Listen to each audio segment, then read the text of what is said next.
Diduga anggota polisi tewas kecelakaan. Ada cewek berpakaian mini dalam mobil.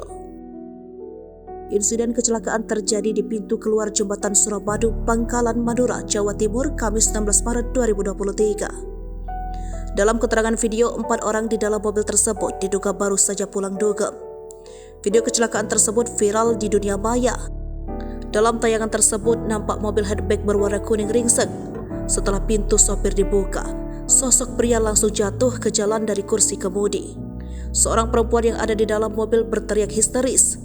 Lalu dalam video berikutnya, seorang pria berkaos kuning dikeluarkan dari dalam mobil dan ditidurkan di aspal. Sedangkan korban wanita terus menangis histeris kesakitan karena kakinya patah.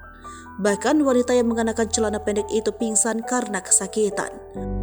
Mobil itu mengalami ringsek yang sangat parah. Video para korban saat dugem di tempat hiburan sebelum kecelakaan juga beredar di media sosial.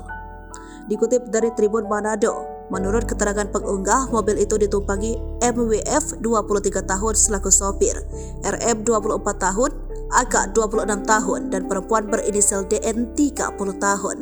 Penumpang berasal dari Pamekasan, Madura. Salah satu penumpang diduga merupakan anggota polisi, namun belum diketahui tugas di mana. Pengendara Brio Nopol T1322GJ itu diduga mabuk setelah pulang dari klub malam.